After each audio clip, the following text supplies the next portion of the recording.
Morning! Good morning, Mr. Vergara! Ang balita ako. Naku, may magandang balita ako sa'yo. May good news ako sa'yo, pare. Yung si Morales.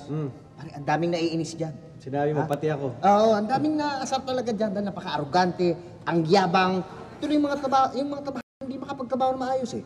Alam mo gagawin ko ngayon? Ano gagawin? Sisisantihin ko siya mamaya. Talaga? Oo! Magandang balita yan. Sisisantihin ko yan mamaya. Dapat lang. Alam bang marami na tayong kliyente na nawawala, hindi na bumabalik dahil sa kayabangan nga nito? Oo nga. Ano, sinabi mo na kay boss? Ay naku, hindi lang sinabi kasi si boss pa mismo nagsabi sa akin. Siya nagsabi na tanggalin na yan. Dahil talagang tignan mo, anong oras na? Late na naman. Late na naman. Ganyan naman lagi yan eh. Teka, alam na ba niya na si Santi siya? Ay, hindi pa nga eh. Kaya nga ako magsasabi mamaya. Pare, baka pwedeng ako na lang magsabi. Ikaw? Oo. Bakit? Eh, may atraso kasi sa akin to eh. Parang gusto kong ako magsabi sa kanya na, Morales! Tanggal ka na! Si Santi ka! You're fired! Ano? Mamaya, papanoorin kita. Ito lang, ha? Papanoorin kita. Papractice muna ako. Morales! Tanggal ka na! Si Santi ka! You're fired! Ang yabang mo kasi! Okay. Sana pumasok.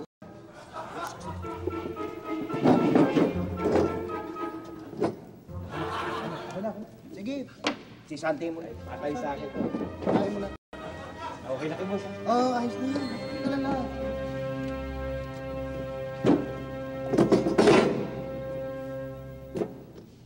Morales! You want coffee? Coffee? Ano? Ikaw na. Ano ako? Bakit ako? Ikaw na, sisantihin mo na. Ikaw na. Nagbago na isip ko. Ano ang isip? May dalang baril eh. Ha? Ikaw na, sisantiin mo na. Ikaw na. Eh, hindi ako. Eh, kanina ba binili ni boss? Di ba sinabi sa'yo ni boss na ikaw magsisanti sa kanya? Oh, di gawin mo. Baka magalit sa'yo si boss. Sige.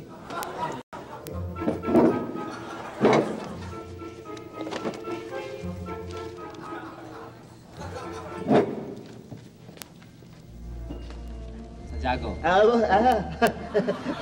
mukhang may sasabihin ka yata. Yung pan nga eh, iisip ko nga yung,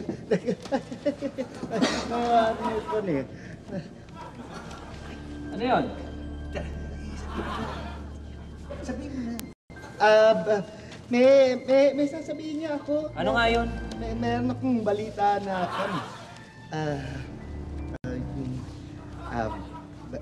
babalita ko sana na,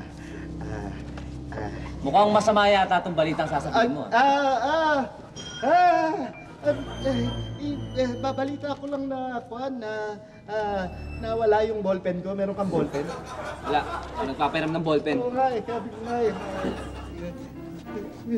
Sige, have a nice day. Ano? Okay na? Hindi. Bakit? Katato ng baril eh. Ano ba sinasabi? Hindi, paano ko sasabihin yan? Tignan mo naman, ano mangyari sa atin? Eh kung sa ibang araw na lang kaya natin sabihin, bukas. Naku, hindi pwede. Hindi pwede. Sabi ni boss, dapat pagdating niya dito, wala na yan si Morales. Pag nandito pa raw yan, tayong dalawang tatanggalin. Ano? Oo! Sabihin mo na! Sige, hindi pa paano ko sasabihin yan?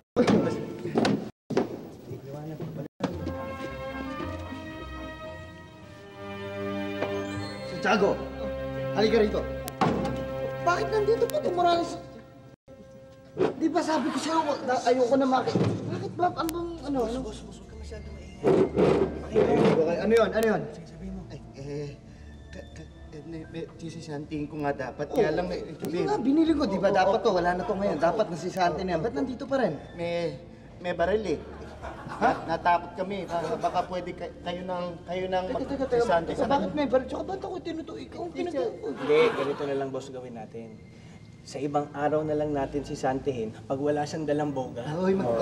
Buti pa ibang araw. Hindi po pwede yung kasi ngayon darating yung kliyente na kausap ko. Yun yung magbibigay sa atin ng malaking project.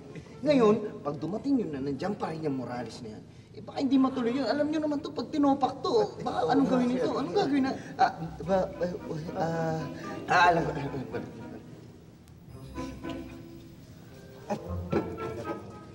Tawagin mo, ano? Tawagin ko lang. Pare, tawag ka. Tawag ka ni boss. Mag-ingat kayo. Boss, bakit ho? Morales, Sir. may sasabihin sana ako sa'yo. Yes, sir. Hindi ka na supervisor.